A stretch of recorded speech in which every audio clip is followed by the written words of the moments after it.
بسم الله الحمد لله والصلاة والسلام على رسول الله وعلى آله وصحبه ومن والاه.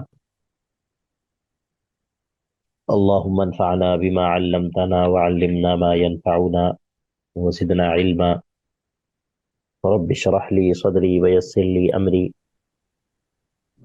واحلل عقدة من لساني يفقه قولي. سبحانك لا علم لنا إلا ما علمتنا إنك أنت العليم الحكيم. رب يسر ولا تعسر وتمم بالخير وبك نستعين. أعوذ بالله من الشيطان الرجيم. بسم الله الرحمن الرحيم. يا بني إسرائيل اذكروا نعمتي التي أنعمت عليكم وأوفوا بعهدي أوف بعهدكم وإياي فارهبون وآمنوا بما أنزلت مصدقا لما معكم ولا تكونوا أول كافر به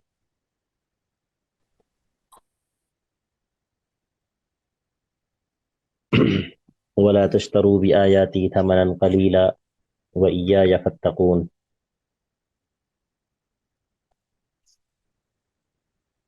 پہلے آیت نمبر 21 میں یا ایھا الناس اعبدوا ربکم کہہ کر اللہ رب العزت نے خطاب عام کیا تھا.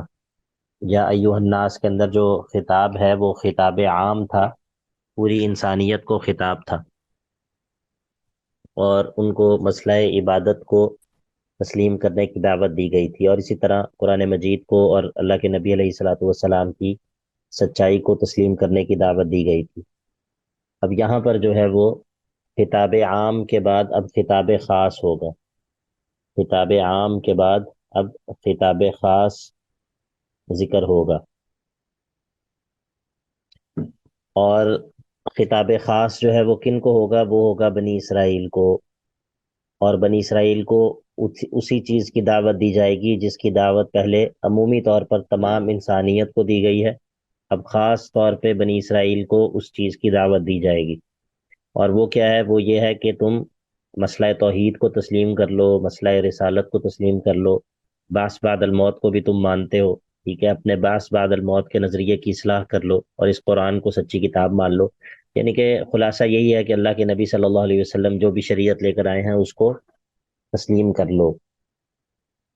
اور اللہ تعالیٰ ان کو جو ہے وہ اپنی نعمتیں یاد دلائے گا، اور ان نعمتوں کو یاد کروانے کا مقصد یہ ہوگا کہ اللہ تعالیٰ کی ان نعمتوں کی ناشکری مت کرو، بلکہ ان نعمتوں کا شکر ادا کرو. اور ان نعمتوں کا شکر ادا کرنے کا طریقہ یہ ہے کہ اللہ تعالیٰ کی طرف سے آنے والی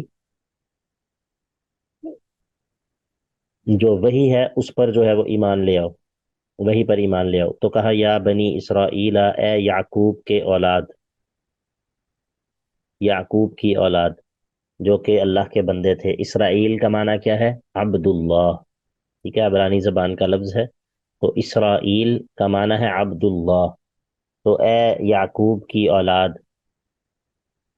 اذکرو یاد کرو شکر کے ساتھ، ذکر کرو شکر کے ساتھ. یعنی کہ یہاں پر اذکرو سے مراد صرف ذکر کرنا یا اس کا تذکرہ کرنا یا یاد کرنا نہیں ہے، بلکہ مراد یہی ہے کہ اس کو اس طرح یاد کرو کہ جس کے نتیجے میں تم ان نعمتوں کا شکر بھی ادا کرو. تو یا بنی اسرائیل اذکروا نعمتی، میری نعمتوں کا، میری نعمتیں جو تم پر میں نے کی ان کو یاد کرو. التی انعمت علیکم، جو میں نے تم پر کی. وَأَوْفُوا بِعَهْدِي، اور پورا کرو اپنے اس عہد کو جو تم نے میرے سے کیا تھا. تو اوفی بعہدکم، میں پورا کروں گا اس عہد کو جو میں نے تم سے کیا. وَإِيَّايَ فَارْهَبُونَ، اور مجھ ہی سے ڈرتے رہو، مجھ ہی سے خوف کھاتے رہو میرے احکام کی اطاعت کے ذریعے. اب یہ جو تیسرا باب ہے یہاں سے شروع ہو رہا ہے یا بنی اسرائیل سے، یہ تقریباً آیت نمبر 40 سے لے کر تو آیت نمبر 46 تک چلے گا. اور اس میں جو ہے وہ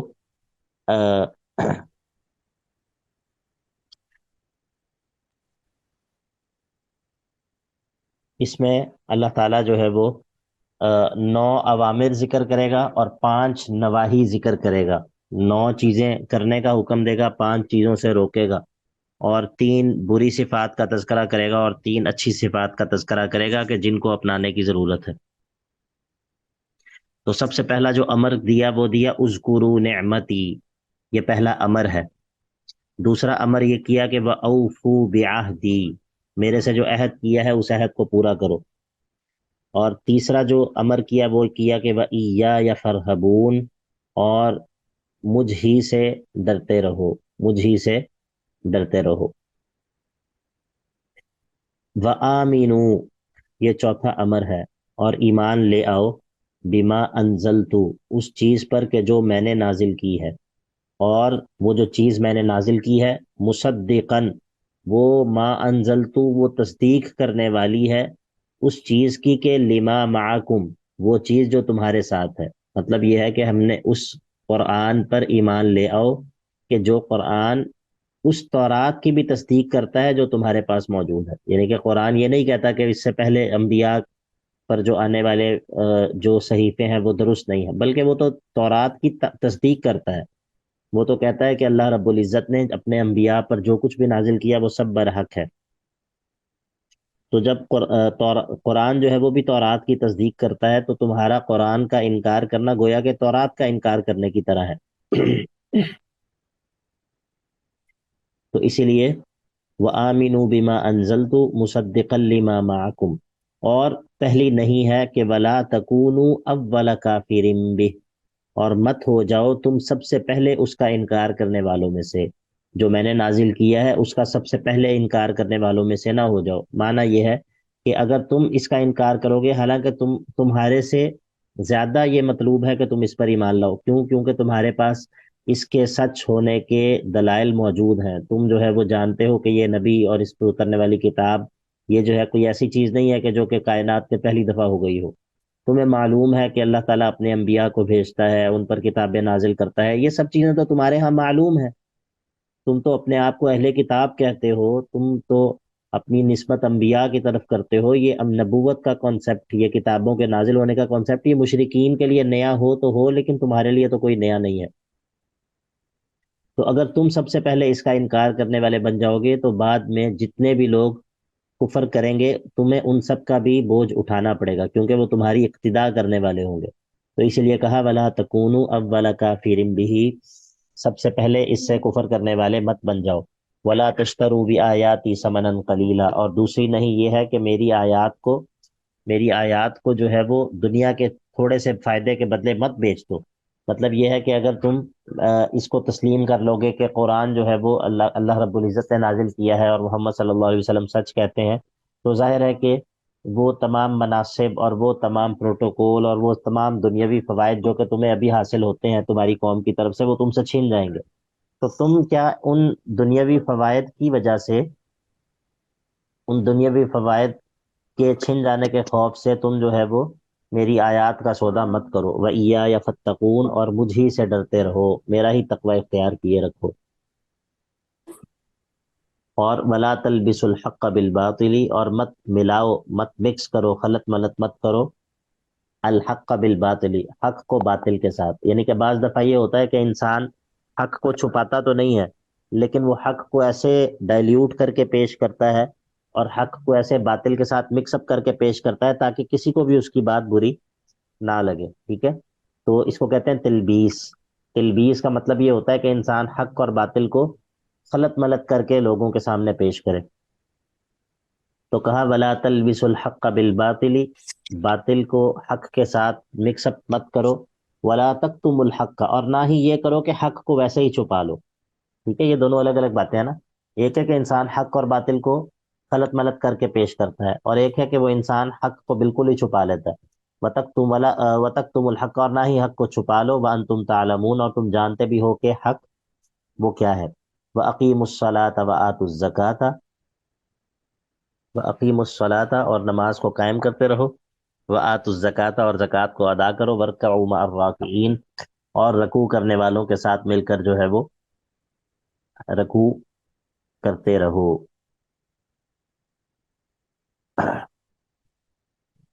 اب زجر ہے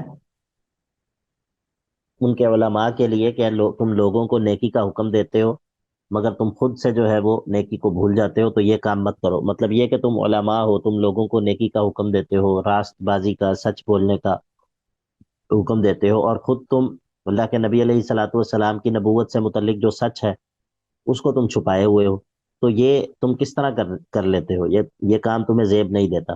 تو کہا کہ اتأمرون الناس بالبر، کیا تم حکم دیتے ہو لوگوں کو تو نیکی کا، وتنسون انفسکم، اور تم اپنے آپ کو بھلا دیتے ہو، اپنے نفسوں کو بھلا دیتے ہو، وانتم تتلون الکتاب، حالانکہ تم کتاب کی تلاوت بھی کرتے ہو، حالانکہ تم تورات کو پڑھتے پڑھاتے بھی ہو، تو افلا تعقلون، کیا تم عقل نہیں کرتے ہو؟ یعنی کہ تمہارا یہ کام جو ہے یہ صراحتاً ناعقلی اور بے سمجھی ہے، تمہارا یہ کام کرنا کہ تم ایک چیز کو درست سمجھتے ہو، ایک چیز کو سمجھتے ہو کہ اسی میں لوگوں کا فائدہ ہے، لوگوں کو وہ کام کرنے کا حکم بھی دیتے ہو، اور پھر اس کے باوجود تم خود سے وہ کام اگر نہیں کرتے، تو یہ بہت ناسمجھی اور بے وقوفی کی علامت ہے کہ اگر تم یہ جانتے ہو کہ وہ چیز فائدہ مند ہے تو تم خود سے وہ کام کیوں نہیں کرتے؟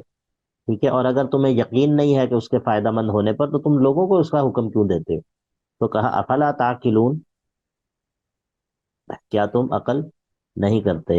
تو وستعینوا، اور اللہ سے مدد طلب کرو، اللہ سے استعانت کرو، بالصبر والصلاح، صبر کے ذریعے اور نماز کے ذریعے، اور وَإِنَّهَا، اور یہ صبر اور نماز کے ذریعے اللہ تعالیٰ سے مدد طلب کرنا، لَكَبِيرَةٌ، بہت ہی مشکل کام ہے، إِلَّا عَلَى الْخَاشِعِينَ، مگر یہ کہ اللہ تعالیٰ کا خشوع رکھنے والوں کے لیے یہ کام مشکل نہیں ہے۔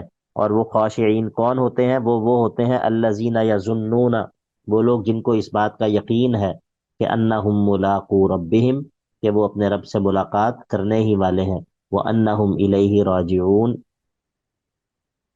اور وہ اللہ ہی کی طرف دوبارہ سے لوٹائے جانے والے ہیں۔ ٹھیک ہے، الذین یظنون انہم ملاقو ربہم وانہم الیہ راجعون، یہاں پر یظنون جو ہے وہ یقین کے معنی میں ہے۔ قرآن مجید کے اندر کئی جگہوں پر ظن کا لفظ جو ہے وہ یقین کے معنی میں استعمال ہوتا ہے، انی ظننت انی ملاق حسابیہ، مجھے یقین تھا کہ میں اپنے حساب سے جو ہے وہ اپنے انجام سے ملاقات کرنے والا ہوں، اپنے حساب کتاب سے۔ تو اسی طرح یہاں پر ہے الذین یظنون انہم ملاقو ربہم۔ ہاں، بعض دفعہ جو ہے وہ ظن جو ہے وہ شک کے معنی میں بھی استعمال ہوتا ہے، یا یقین سے کم تر علم کے بارے میں بھی استعمال ہوتا ہے، لیکن یہ لفظ یقین کے معنی میں بھی کثرت سے قرآن مجید میں استعمال ہوا ہے۔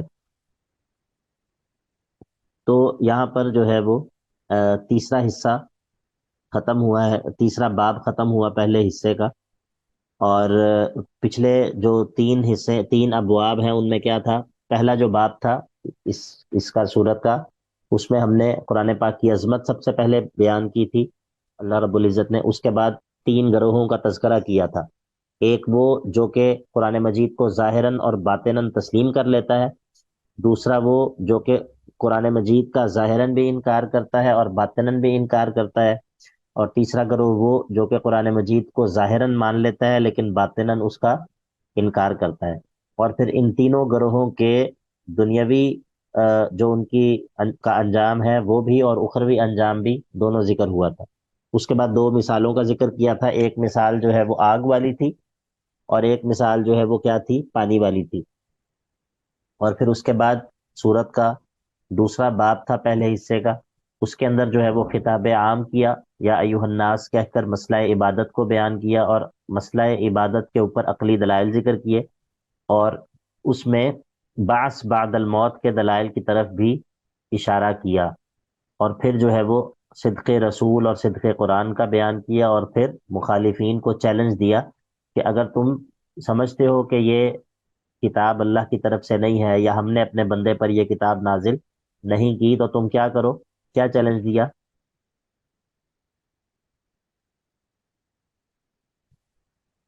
اس جیسی ایک کہ صورت ایک بنا لا۔ جی، باقی سب لوگ بھی بتائیں کیا کہ چیلنج؟ ایک مچھر ایک مچھر، کہ ایک مچھر مچھر مچھر یا مکھی؟ مچھر سب مکھی کی بات ہوئی تھی میرا خیال سوری مکھی ہے۔ مکھی ہاں، کہ ایک مکھی بنا لاؤ، مکھی جو بنا، جو مکھی چھوٹی کی سی بات ہوئی چیز ہے تھی اس یا سے بھی اللہ کسی اور تعالیٰ نہیں چیز؟ شرما۔ نہیں ہاتھی کی بات ہوئی تھی نہیں میرا نہیں خیال سوری، نہیں نہیں سر سر ہے۔ مکی کی بات ہوئی تھی، میں مچھر اور مکی میں تھوڑا سا فرق کرنا کنفیوز ہو جاتی ہوں اس لیے۔ ہوں کیا چیلنج دیا تھا اللہ تعالیٰ نے مخالفین کو؟ ایک صورت بنا لو، ہاں جی، سورت کا ایک صورت بنا لو۔ ہاں اب کون ٹھیک کہہ رہا ہے یہ باقی لوگ بتائیں، یہ مکھی یا مچھر والی بات درست ہے یا صورت والی بات درست ہے؟ سر نہیں اللہ تعالیٰ نے یہ بات بتائی تھی صورت والی سر۔ کہ بہترین رقیہ من بہن اب مچھر آپ یا ذرا، جی اس سے چھوٹی چیز کی بھی مثال دے کے اللہ کو مطلب اس میں کوئی سچ نہیں ہے، ایسے کوئی شرم کے اللہ چھوٹی ہاں چیز یہ کی بھی تو مثال دے کے تھا، سمجھا لیکن سکتے جو ہیں۔ میں پوچھ رہا اور ہوں، پھر اس جو کے میں بعد پوچھ اللہ رہا تعالیٰ ہوں، نے کہا کہ ایک صورت بنا لاؤ، سارے مل کے اپنے مددگار ہوں، لے کے۔ جی سر۔ جی کون کون ہے کلاس میں؟ جی لائبہ بہن آپ بتائیے گا کہ اللہ تعالیٰ نے کیا چیلنج دیا تھا مخالفین کو؟ شیخ یہی کہ ایک آیت بھی بنا کے لے آئیں قرآن کی طرح کی۔ ہوں صحیح ہے۔ یہ مکھی والی اور یا مچھر والی کیا بات ہے، یہ کیوں کنفیوژن ہو رہی ہے؟ سر وہ میرے سے غلطی ہوئی تھی کہ اللہ تعالیٰ مکھی بنانے سے بھی نہیں شرماتا، چھوٹی چیز سے بھی نہیں شرماتے، تو نہیں اگر آپ آپ نے تو اپنی اتنا بات وہ کر ہے۔ دی ہے نا، اب تو میں دوسروں سے پوچھ رہا ہوں، چلیں بارک اللہ فیکم۔ تو پھر اللہ تعالیٰ نے مخالفین کو یہ چیلنج دیا تھا کہ اگر تم اس کو صدق قرآن کو یا صدق رسول کو یا مسئلہ توحید کو اگر تم نہیں مانتے تو تم اس قرآن کے مقابلے پر اس قرآن جیسی کوئی ایک صورت بنا کر لے آؤ، ٹھیک ہے؟ یہاں پر جو چیلنج دیا تھا وہ صورت بنا کر لانے کا چیلنج دیا تھا، اور پھر جو ہے وہ جو لوگ اس بات کو نہ تسلیم کریں ان کے لیے وعید تھی، اور جو اس بات کو تسلیم کر لیں ان کے لیے بشارت تھی۔ پھر اس کے بعد مخالفین کے ایک اعتراض کا جواب تھا کہ اللہ تعالیٰ یہ اپنی کتاب میں اتنی زیادہ مثالیں بیان کیوں کرتا ہے، ٹھیک ہے؟ پھر جو ہے وہ اس مثال اس اعتراض کے جواب میں یہ بات ہوئی تھی کہ اللہ تعالیٰ جو ہے وہ کس چیز سے نہیں شرماتا، کہ وہ کسی بھی چیز کی چھوٹی سی آ، چیز۔ جی خیر کی مثال کسی بھی چیز کی وہ مثال بیان کرے، یہاں پر وہ بات تھی، ٹھیک ہے؟ اور مچھر کی بات تھی، مکھی کی بات نہیں تھی۔ اور پھر اس کے بعد کیا تھا؟ اس کے بعد یہ تھا کہ اللہ اس کے فوائد کیا ہوتے ہیں مثال بیان کرنے کے، ان میں سے یہ تھا کہ اللہ تعالیٰ اس کے ذریعے بعض لوگوں کی ہدایت کو ثابت کر دیتا ہے، بعض لوگوں کی گمراہی ثابت ہو جاتی ہے، اور گمراہ جو لوگ ہوتے ہیں وہ فاسق قسم کے لوگ ہوتے ہیں، اور ان فاسقین کے اوصاف اللہ رب العزت نے بیان کیے تھے۔ یہاں تک پھر خلاصہ آپ کو سمجھ آ گیا سب کو؟ جی سر۔ اس کے بعد پھر تیسرا جو باب شروع ہوا اس میں خطاب عام کے بعد خطاب خاص کیا، اور اب بنی اسرائیل کو خطاب شروع کیا، اور یہاں پر بنی اسرائیل کو اس بات کی دعوت دی کہ تم جو ہے وہ اللہ تعالیٰ نے تم پر جو نعمتیں کی ان کو یاد رکھو اور ناشکری والا رویہ مت اپناؤ، اور جو ہم نے نازل کیا ہے اس پر ایمان لے آؤ، حالانکہ وہ یعنی کہ وہ جو ہم نے نازل کیا ہے وہ تمہارے پاس جو تورات موجود ہے اس کی بھی تائید کرتا ہے، اس کی بھی تصدیق کرتا ہے، اس کا انکار نہیں کرتا ہے۔ اب یہاں سے آیت نمبر 47 سے لے کر یہاں سے آگے جو ہے وہ بنی اسرائیل کو مختلف خطابات ہوں گے، اور جو پہلا خطاب ہے وہ جو ہے بنی اسرائیل کو وہ یہاں سے لے کر 47 سے لے کر تقریباً آیت نمبر 62 تک چلے گا۔ اس میں اللہ تعالیٰ 8 انعامات کا ذکر کرے گا، اپنے بنی اسرائیل پر اپنے کیے ہوئے 8 انعامات کا ذکر کرے گا، اور 2 عذابوں کا ذکر کرے گا جو کہ بنی اسرائیل پر ہوئے ان کے انکار کی وجہ سے، اور ان کی جو ہے وہ بدعمالیوں کی وجہ سے، اور وہ اسباب ذکر ہوں گے کہ جو بنی اسماعیل کی طرف، بنی اسرائیل سے بنی اسماعیل کی طرف امامت منتقل ہو جانے کے اسباب ہیں۔ آپ جانتے ہیں کہ امامت اور نبوت جو ہے وہ پہلے بنی اسرائیل میں چلتی آ رہی تھی، اور یہ ان کا ایک بہت بڑا فخر تھا یہود کا، کہ جو نبوت کا سلسلہ ہے وہ بنی اسرائیل میں چلتا آ رہا ہے۔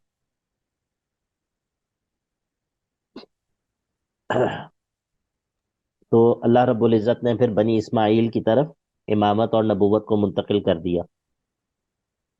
تو اب اللہ رب العزت کہتا ہے یا بنی اسرائیل، اے یعقوب کی اولاد، اذکرو، یاد رکھو، نعمتی، میری ان نعمتوں کو، التی انعمت علیکم، جو میں نے تم پر کی، اور ان میں سے یہ ہے کہ وانی فضلتکم، اور میں نے تمہیں فضیلت دی، برتری دی، علی العالمین، تمہارے زمانے کے لوگوں پر،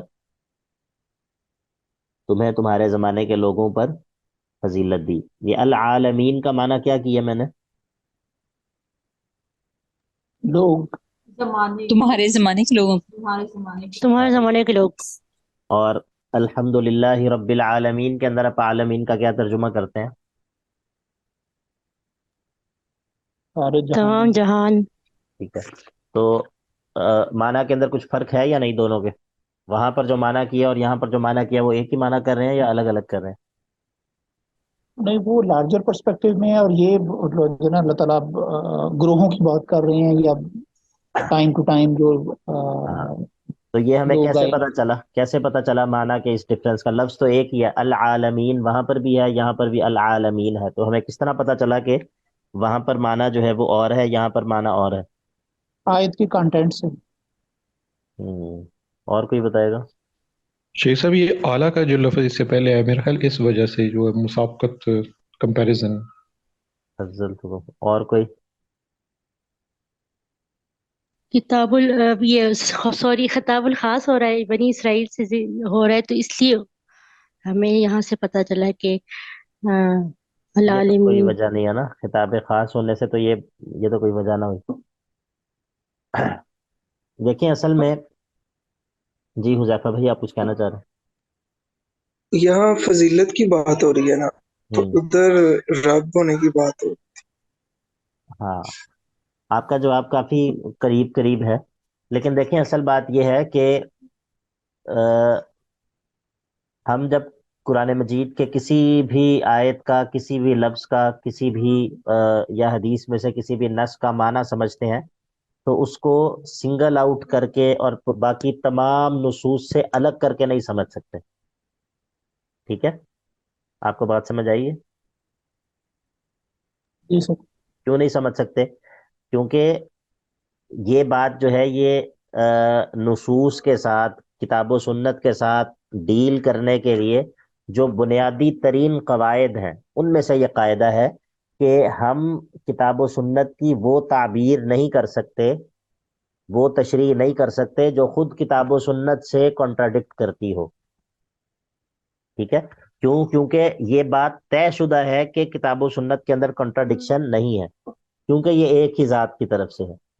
اگر ہم قرآن مجید کی کسی آیت کی ایسی تعبیر کریں کہ جس سے قرآن مجید ہی کی دوسری آیت کے ساتھ کنٹرڈکشن لازم آتا ہو، تو اس کا دو چیزیں ہو سکتی ہیں، یا تو یہ ہے کہ قرآن آپس میں کنٹرڈکٹ کرتا ہے، اور یا پھر یہ ہے کہ ہماری وہ تعبیر درست نہیں ہے۔ تو ان میں سے کیا بات ہوگی؟ ہماری تعبیر درست ہماری نہیں ہماری ہے۔ تعبیر درست نہیں ہے، ٹھیک ہے؟ تو ہم اسی لیے کتاب و سنت کے اندر قرآن مجید کا ترجمہ کرتے ہوئے ہم ہمیشہ اس بات کا لحاظ رکھتے ہیں، ہم نہیں، میرا مطلب ہے کہ جو علماء ہیں وہ اس بات کا لحاظ رکھتے ہیں، ہم تو نہیں ہیں، ہم تو ان کی بات کو نقل کرتے ہیں، لیکن اہل علم جو ہے وہ ترجمہ کرتے ہوئے یا کسی بھی حدیث کا معنی شرح بیان کرتے ہوئے یا کسی بھی تاریخی واقعے کو ایکسپلین کرتے ہوئے وہ اس بات کا خیال رکھتے ہیں کہ کہیں کوئی ایسی بات لازم نہ آئے کہ جس سے ہمیں کتاب و سنت کے اندر کنٹرڈکشن جو ہے وہ ماننا پڑے، ٹھیک ہے؟ اب مثال کے طور پہ یہاں پر میں نے یہ بات کیوں کی ہے؟ میں نے اسی لیے یہ بات کی ہے کہ ہم نے الحمد رب العالمین کے اندر ہم نے مانا کیا کہ العالمین سے مراد جو کچھ بھی اللہ تعالیٰ کے علاوہ ہے وہ سب عالمین میں شامل ہے، ٹھیک ہے؟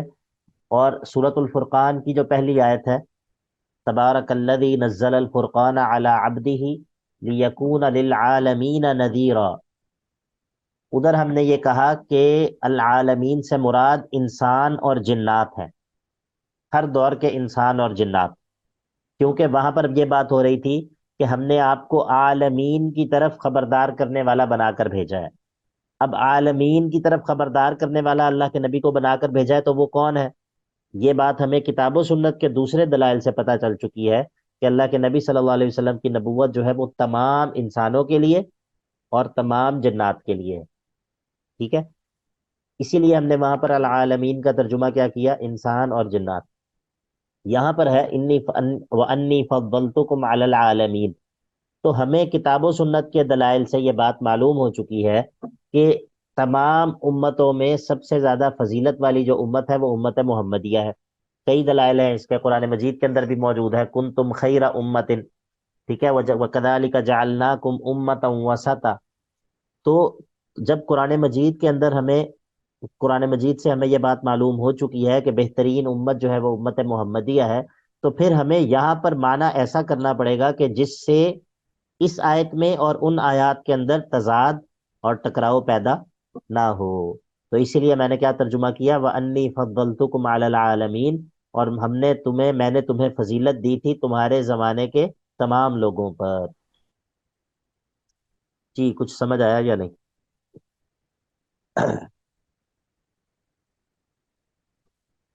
سمجھ آیا کچھ؟ آواز آ رہی ہے میری؟ جی سر بالکل جی جی سر آ رہی ہے۔ اچھا، میسمرائزڈ ہو گیا لگتا ہے، اب جواب ہی نہیں دے رہا کوئی ہے۔ سر السلام علیکم سر۔ وعلیکم السلام۔ سر یہ جو فضیلت ہے اس میں صرف انسانوں پر فضیلت ہے یا جنوں پر بھی ہے؟ انسانوں پر ہی ہے میرا خیال ہے، وَأَنِّي فَضَّلْتُكُمْ عَلَى الْعَالَمِينَ، تمہارے زمانے کے اندر جو بھی لوگ موجود تھے، ٹھیک ہے؟ یہاں پر چونکہ سر انسانوں کی بات ہی ہو رہی ہے نا، یہ بنی اسرائیل، یعقوب علیہ السلام انسان ہی تھے نا، تو لیکن سر جنوں میں بھی تو مسلمان بھی ہوتے ہیں جن، اور غیر مسلم بھی ہوتے ہیں، جی جی، اس کا وہ تو بھی تو ایک انکار مخلوق نہیں ہے ہے، نا۔ اس میں تو کوئی شک نہیں ہے، خالق تو نہیں ہے، وہ مخلوق ہی ہے۔ لیکن یہ ہے کہ یہاں پر جو بنی اسرائیل کی فضیلت کی بات ہو رہی ہے، یہ بظاہر ایسے ہی ہے کہ انسانوں پر ہی ان کی فضیلت ہے۔ بنی اسرائیل چونکہ انسان ہے تو انسانوں پر ہی ان کی فضیلت ہے۔ ہاں، قوموں کی، لوگوں کی، گروہوں کی ٹائم ٹو ٹائم جو ہیں ان میں بہترین جو ہاں، دی ہے یعنی کہ اب بنی اسرائیل کی جنوں پر فضیلت کا تو کوئی سینس نہیں بنتی نا۔ ویسے مجموعی طور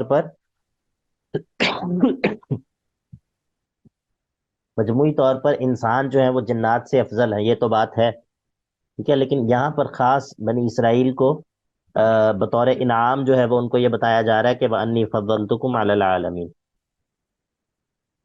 وَاتَّقُوا يَوْمًا لَا تَجْزِي نَفْسٌ عَن نَفْسٍ شَيْئًا وَاتَّقُوا يَوْمًا، وَاتَّقُوا عَذَابَ يَوْمٍ، وَاتَّقُوا يَوْمًا، اس دن سے بچ جاؤ، اس دن سے بچ جاؤ۔ تو دن سے بچنا تو ممکن نہیں ہے نا، یا ممکن ہے دن سے بچنا اس دن سے بچنا؟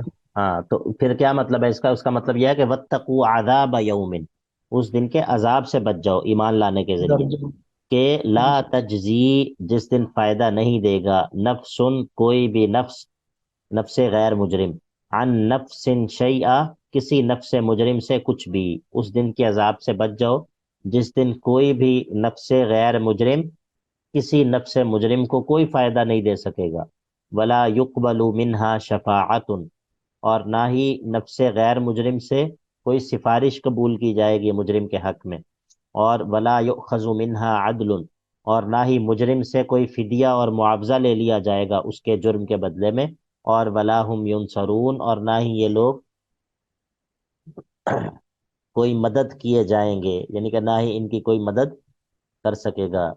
اصل میں یہ دنیا میں بھی انسان انہی چار طریقوں سے اپنے آپ کو چھڑواتا ہے، یا تو اس کی کوئی ذاتی ضمانت دے دیتا ہے کہ بھئی میں اس کا ضامن ہوں، آپ اس کے لیے کچھ آسانی کر دیں، اس کو ریلیف دے دیں، یا پھر وہ کیا کرتا ہے، یا پھر وہ کچھ جرمانہ یا فدیہ ادا کر دیتا ہے، ٹھیک ہے؟ اور یا پھر یہ ہوتا ہے کہ اس کا جو کوئی اور جو ہے وہ اس کی سفارش کر دیتا ہے اور سفارش کر کے اسے چھڑوا لیتا ہے، اور یا پھر یہ ہوتا ہے کہ اس کے سپورٹرز جو ہوتے ہیں، اس کے پیروکار اور اس کے فالوورز جو ہوتے ہیں، وہ اس کو چھڑوا کے لے جاتے ہیں۔ تو یہ چاروں طرح کے جو طریقے ہیں یہ آخرت میں کام نہیں آ سکیں گے۔ تو کہا واتقوا یومن، اس دن کے عذاب سے اپنے آپ کو بچا لو کہ لا تجزی، کچھ فائدہ نہیں دے سکے گا، نفس، کوئی بھی نفس، عن نفس شیئا، کسی دوسرے نفس کو کچھ بھی، ولا يقبل منها شفاعت، اور نہ ہی اس سے کوئی سفارش قبول کی جائے گی، اور ولا يؤخذ منها عدل، نہ ہی کوئی عدل کہتے ہیں معاوضہ یا فدیہ، جرمانہ، وہ بھی اس سے نہیں لیا جائے گا کہ وہ لیں اور تمہاری جان چھوڑ دیں، ولا ہم ینصرون، اور نہ ہی وہ مدد کیے جائیں گے، ان کی کوئی مدد بھی نہیں کر سکے گا۔ اب جو ہے وہ انعامات کا سر ذکر۔ عدل انصاف کو نہیں کہتے یہ عربی میں؟ نہیں، عدل کا جو لفظ ہے یہ کئی معنی میں استعمال ہوتا ہے، لیکن انصاف اس کا ایک معنی ہوتا ہے، ٹھیک ہے؟ انصاف میں اور عدل میں بھی فرق ہے۔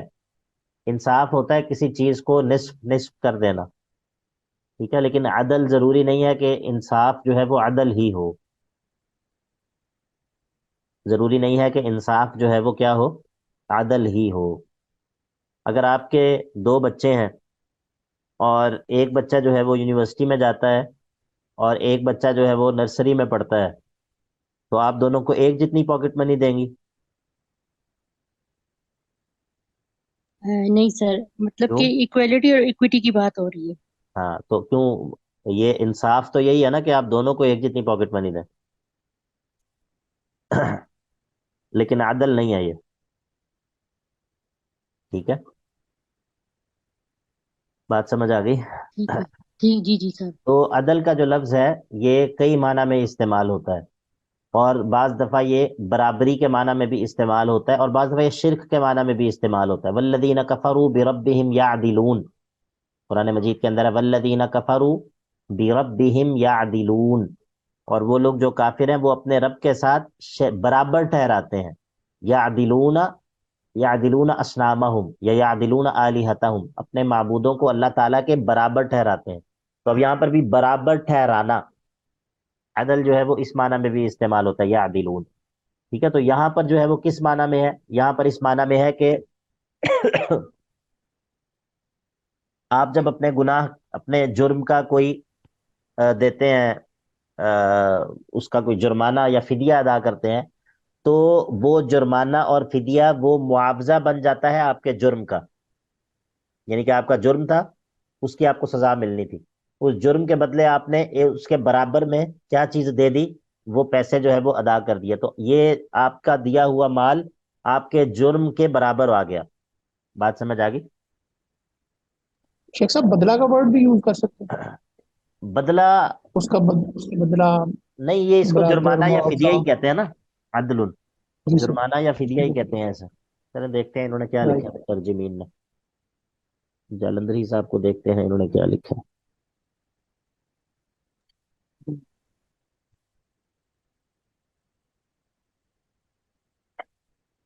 ہاں، نہ ہی کسی طرح کا بدلہ قبول کیا جائے گا، انہوں نے بدلہ لکھا ہے جالندھری صاحب، اور صلاح الدین یوسف صاحب نے کیا لکھا ہے؟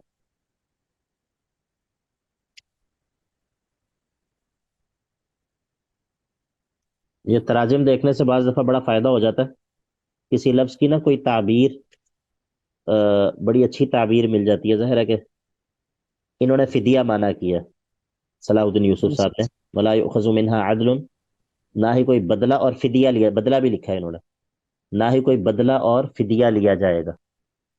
اور کیلانی صاحب نے بدلہ کا ورڈ یوز کیا ہے۔ کیلانی صاحب نے، کیلانی عبد الرحمان کیلانی جی صاحب نے، جی نگہت جی ہاشمی سر، صاحبہ نے کیا لکھا ہے؟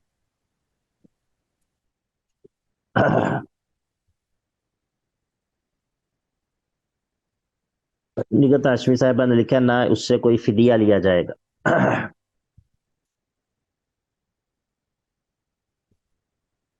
تو ٹھیک ہے، مطلب معنی آپ کو مفہوم سمجھ آ گیا نا، کہ اس سے مراد وہی چیز ہوتی ہے جو کہ اپنے جرم کے عوض دی جاتی ہے، اس کو آپ جرمانہ کہہ لیں، فدیہ کہہ لیں، ٹھیک ہے؟ اس کو آپ کچھ بھی کہہ لیں، بدلہ کہہ لیں،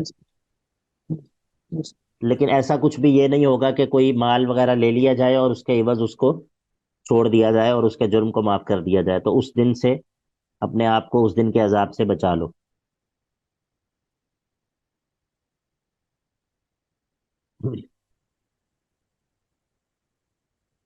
وَإِذْ أَنْجَيْنَاكُمْ، یہ میٹنگ ختم ہوگی تو اسی لنک سے دوبارہ جوائن کرنا ہے انشاءاللہ، ٹھیک ہے؟ وَإِذْ نَجَّيْنَاكُمْ، اور جب ابھی اللہ تعالیٰ اپنے انعامات کو یاد کروا رہا ہے دوبارہ، یہ موجودہ جو یہود تھے قرآن پاک نازل ہوتے وقت جو یہود تھے ان کو مخاطب کر کے اللہ تعالیٰ وہ انعامات بتا رہا ہے جو ان کے بڑوں پر کیے تھے، ٹھیک ہے؟ تو آبا کی تکریم اصل میں اولاد ہی کی تکریم ہوتی ہے، آبا پر ہونے والے انعامات اصل میں کیا ہوتے ہیں؟ اولاد ہی پر انعامات ہوتے ہیں۔ آپ کو بات سمجھ آ رہی ہے؟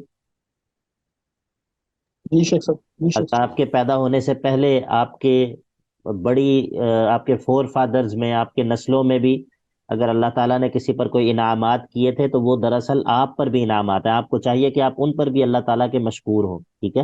ان پر بھی اللہ تعالیٰ کے جو ہے وہ احسان مند ہو کہ اللہ تعالیٰ نے ہمارے آبا پر یہ انعامات کیے تھے۔ تو یہ آبا پر جو انعام ہے یہ اولاد پر بھی انعام ہوتا ہے، تو اسی لیے جی اللہ شیخ تعالیٰ جو ہے وہ گنوا رہا ہے وَإِذْ نَجَّيْنَاكُمْ، اور ہم نے تمہیں نجات دی تھی۔ تمہیں سے مراد تمہارے آبا و اجداد کو، ظاہر ہے جن کو یہ مخاطب کیا جا رہا ہے یہ تو وہ لوگ نہیں تھے کہ جن کو نجات ملی تھی نا فرعون سے، یہ تو ان کے بڑے تھے۔ تو وَإِذْ نَجَّيْنَاكُمْ، اور جب ہم نے تمہیں نجات دی تھی، من آل فرعون، فرعون والوں سے، اور وہ کیا کرتے تھے؟ یسومونکم سوء العذاب، تمہیں بہت برا جو بری سزائیں تمہیں دیتے تھے، اور وہ کیا تھیں؟ تو یسومونکم سوء العذاب، وہ جو تمہیں سخت سزا دیتے تھے، سخت سزائیں دیتے تھے، اس کی تفصیل کیا ہے؟ اس کی تفصیل یہ ہے کہ یذبحون ابناءکم، تمہارے بیٹوں کو ذبح کر دیتے تھے، ویستحیون نساءکم، اور تمہاری عورتوں کو زندہ رکھتے تھے، زندہ چھوڑ دیتے تھے، ان سے خدمت کرواتے تھے یا بے حیائی کرواتے تھے۔ اور وفی ذالکم، اور اس نجات میں جو ہم نے تمہیں دی، بلاء من ربکم عظیم، تمہارے رب کی طرف سے بہت بڑا انعام تھا، ٹھیک ہے؟ تمہارے رب کی طرف سے بہت بڑا انعام تھا۔ اب یہ جو بلا کا لفظ ہے یہ دونوں معنی میں استعمال ہوتا ہے، یہ بعض دفعہ اچھی آزمائش کے لیے استعمال ہوتا ہے جو نعمت کی صورت میں ہوتی ہے، اور بعض دفعہ آفت اور مصیبت والی آزمائش کے لیے کے معنی میں استعمال ہوتا ہے۔ تو اگر تو ہم ذالکم جو ہے اس کو اگر ہم نجیناکم کی طرف لوٹائیں تو وہ نجات ملنا جو ہے وہ اللہ تعالیٰ کی طرف سے بہت بڑی نعمت تھا، اور اگر ہم اس کو یسومونکم سوء العذاب کی طرف لوٹائیں تو پھر اس صورت میں یہ ہے کہ یہ تمہارے لیے بہت بڑی مصیبت اور آزمائش تھی۔ لیکن یہاں پر معنی یہی مناسب ہے کہ اس کو ان نجیناکم اور نجیناکم کی طرف لوٹایا جائے، کیونکہ یہاں پر اللہ تعالیٰ اپنے انعامات کا تذکرہ کر رہا ہے نا، تو مناسب یہی ہے کہ اس کو نجیناکم کی طرف لوٹایا جائے، ٹھیک ہے؟ اس نجات دینے میں تمہارے رب کی بڑی مہربانی تھی۔ باقی اور کسی کے پاس ہے کوئی اور معنی، دوسرا معنی ہے؟ کیا معنی کیا کیلانی صاحب نے، کیا معنی کیا؟ شیخ صاحب وہ آزمائش کا کر رہے ہیں کہ وہ بہت بڑی آزمائش، آزمائش تھی، وہ اس کی آزمائش کی طرف اس کے پاس۔ ہاں آزمائش، لیکن یہ بات اس لیے دل کو نہیں لگتی کہ یہاں پر معرض اللہ تعالیٰ اپنے انعامات گنوا رہا ہے، تو اللہ تعالیٰ کا نجات دینا جو ہے وہ اگر مراد ہو جائے تو زیادہ مناسب ہے، لیکن لغت کے اعتبار سے دونوں باتیں بنتی ہیں، ٹھیک ہے؟ یعنی کہ یہ نہیں ہم کہہ سکتے کہ کوئی معنی جو ہے وہ ایسا ہے کہ بالکل آؤٹ آف دی کانٹیکسٹ ہے، نہیں ایسا نہیں ہے، لیکن یہ ہے کہ کانٹیکسٹ کے اعتبار سے مناسب یہی لگتا ہے کہ اس سے مراد یہ ہو جائے کہ اللہ تعالیٰ کا نجات دینا تمہارے لیے بہت بڑی مہربانی اور انعام تھا۔ اور اسی طرح وَإِذْ فَرَقْنَا بِكُمُ الْبَحْرَ، جب ہم نے تمہارے ساتھ تمہاری وجہ سے اس سمندر کو پھاڑ دیا، اور فَأَنْجَيْنَاكُمْ، اور تمہیں نجات دے دی، وَأَغْرَقْنَا آلَ فِرْعَوْنَ، اب یہ اس کی وضاحت ہے جو پیچھے کہا نا نَجَّيْنَاكُمْ، اس کی یہ مزید وضاحت ہے کہ اس کی تفصیل کیا ہے، کس طرح وضاحت دی، کس طرح نجات دی تمہیں۔ وہ نجات دینے کا واقعہ اس کی تفصیل یہ تھی کہ ہم نے جو سمندر تھا اس کو تمہاری وجہ سے تمہارے لیے اس کو پھاڑ دیا اور تمہیں اس میں سے نکال لیا، اور وَأَغْرَقْنَا آلَ فِرْعَوْنَ، اور فرعونیوں کو جو تمہیں مارتے تھے، تمہارے پر ظلم کرتے تھے، تمہارے بچوں کو ذبح کر دیتے تھے، ان کو ہم نے کیا کر دیا؟ غرق کر دیا۔ وَأَنْتُمْ تَنْظُرُونَ، اس حال میں کہ تم دیکھ رہے تھے، تم دیکھ رہے، تمہاری آنکھوں کے سامنے اللہ تعالیٰ نے تمہارے دشمن کو غرق کر دیا۔ تو یہ بھی بہت بڑا انعام ہے کہ اگر ایک انسان جو ہے وہ مظلوم ہو اور اس پر بہت زیادہ ظلم ہوا ہو، اور اللہ تعالیٰ اس کی نگاہوں کے سامنے اس پر ظلم کرنے والے کا جو ہے وہ انجام اس کی آنکھوں کے سامنے کرے تو یہ اس سے بھی ویشفی صدور قوم مؤمنین والا معاملہ ہو جاتا ہے کہ مظلوم جو لوگ ہوتے ہیں ان کا سینہ ٹھنڈا ہو جاتا ہے اور ان کو جو ہے وہ قرار آ جاتا ہے. تو یہ بھی اللہ تعالیٰ نے معرض انعام میں ذکر کیا ہے. اسی پر ہم اکتفا کرتے ہیں انشاءاللہ.